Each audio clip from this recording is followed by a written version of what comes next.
Seahawks Today, powered by Chat Sports, is presented by Manscaped.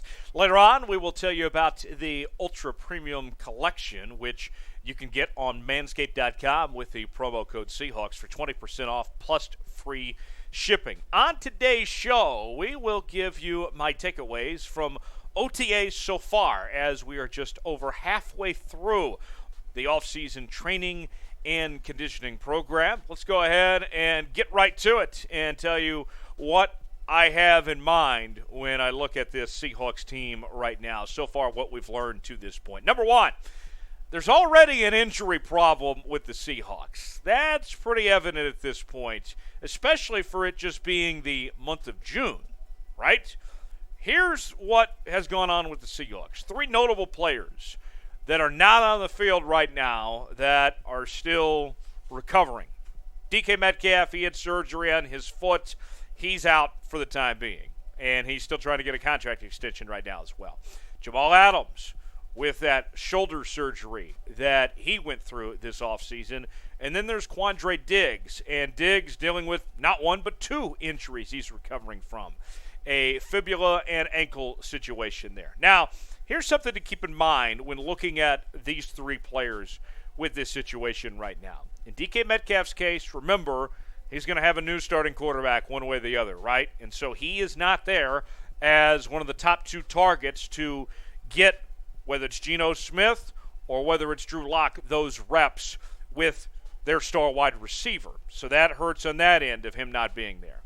And then with Adams and Diggs, you have a new defensive scheme this year. New defensive coordinator in the fold, and those guys aren't there learning the system. Not saying that they won't pick it up down the line, but them not being able to go, it puts this team a few steps back a bit. Those three guys are very important players, and obviously it's not their fault. They're injured, but it does set the team back that those guys aren't available right now. So I want to know from you guys, what's your level of concern with the injuries that we've seen with the Seahawks so far? 3 star players. This is our pinned comment for today. What is it? Type 1 through 100, put a number on it of what your level of concern is with these guys not being involved in OTAs right now and dealing with these injuries. 1 through 100 in the comments section. My number 2 takeaway is that right now this is an open quarterback competition. And we've heard Pete Carroll give some high praise to both Drew Lock and Geno Smith. Geno Smith knows the system inside and out. He's been around this, and he looked decent last year when he got the chance to fill in for Russell Wilson. Meanwhile, Drew Lock is somebody that we've seen Pete Carroll describe as what would have been the best quarterback if he were in this draft class. And they believe that Drew Lock could have a future for this team. And so, with that being said, there's no clear favorite at this point in time. That it's an open competition. We've heard from Pete Carroll say that this is what he wanted, was a competition going into the fall. That it's these two. I think Jacob Eason is not a realistic threat to be the starting quarterback. It's down to these two guys as of right now.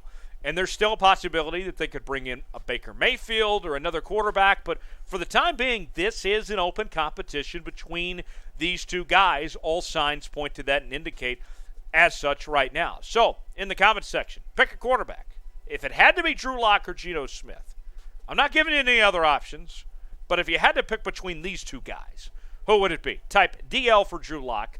Type GS for Geno Smith. Now, my other takeaway, number 3 on our list today.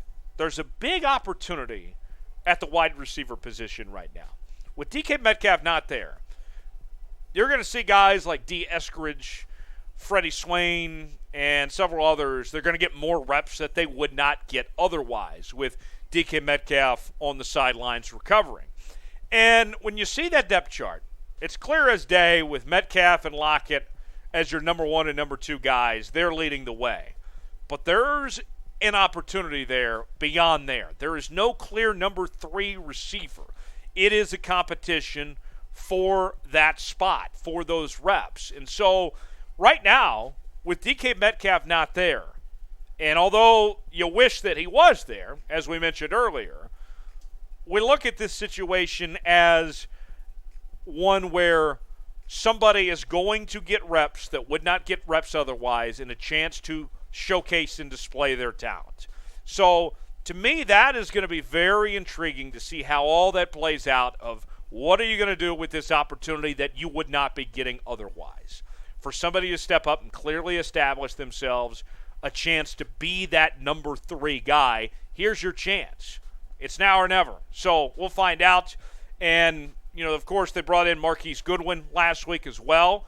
Maybe he competes for one of those spots. We'll see. But very interesting, this opportunity that is in front of these guys that they wouldn't normally have. Speaking of great opportunities, my guys at Manscaped have a awesome deal going on right now.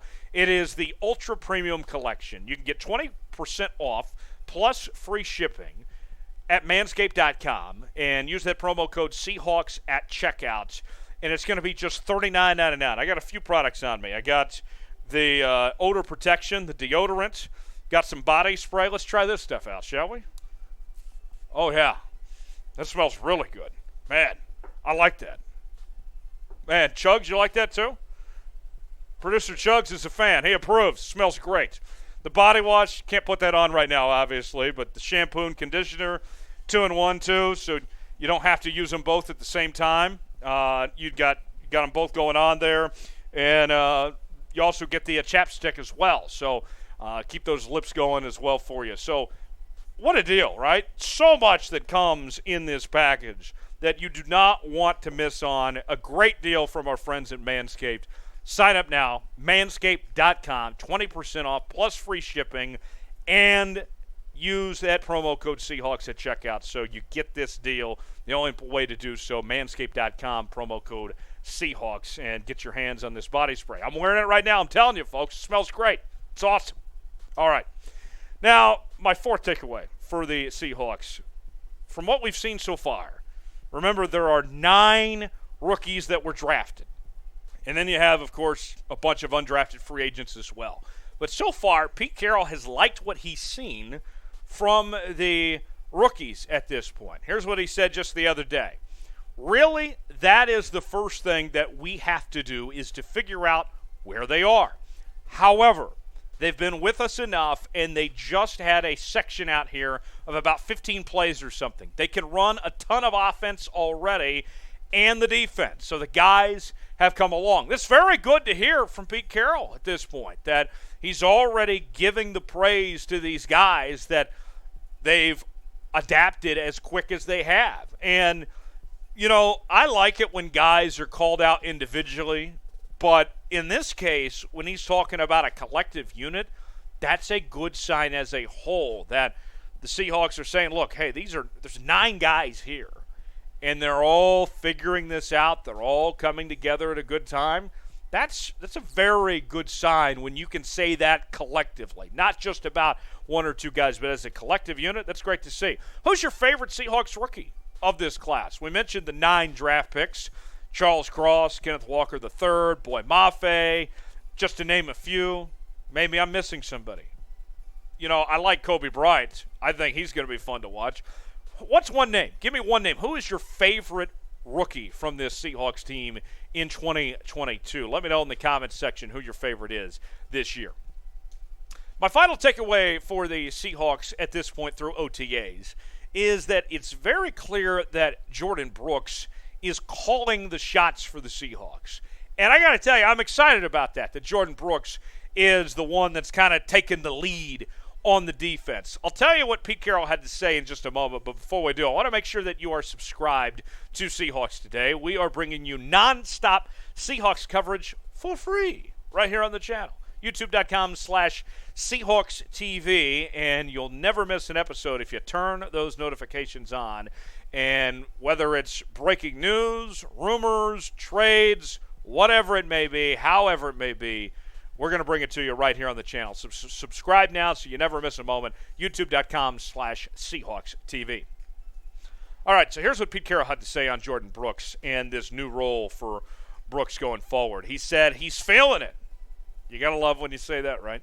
There's an example of a guy that is feeling the opportunity. He knows that he's in front, and he knows that he has to call the shots, and he's going to make the adjustments. He and Cody Barton in particular. Both of those guys are engaged with this level of communication that positions themselves to leadership.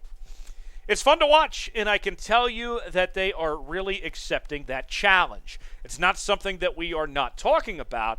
We are on it, and there's something really concrete about this transition that is important for those guys and important for us. So essentially, what Pete Carroll is saying is that Jordyn Brooks, he's the new sheriff in town.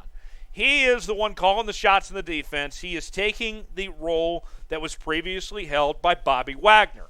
Brooks is coming off a season where he had a lot of tackles, 184. He was insane last year, all over the field, 10 tackles for loss. And now as the guy that calls the shots, I wonder, what type of year are we going to see from Jordyn Brooks? Is he going to be a Pro Bowl caliber player this year? I certainly hope so. I think that this is going to be a big year for him, that he embraces that leadership role, that he makes smart decisions, that he leads this young defense through this season. He's going to be fun to watch. I got high expectations for Jordyn Brooks. What do you guys think? Will Jordyn Brooks make the Pro Bowl? Will he be a Pro Bowler in 2022? I mean, everybody makes the Pro Bowl these days, right? I mean, they go what? To the 5th or 6th alternate? I would hope Jordyn Brooks can make the Pro Bowl this year. Let me know in the comments section if you think that Jordyn Brooks is going to be a Pro Bowler this year. Type Y for yes, type N for no. And as always, I appreciate the follows on Twitter. You can find me at Tyler Jones Live, where I'm talking about the Seahawks and covering the National Football League all the time, and love hearing directly from you guys on the channel as well. So if you follow me there and tweet me, then I'll give you a follow back. If you tweet me and follow me, do that both. I'll follow you back, and we can have a good time there on the interwebs. You'll certainly enjoy it. Twitter, at Tyler Jones Live, and thanks for joining us.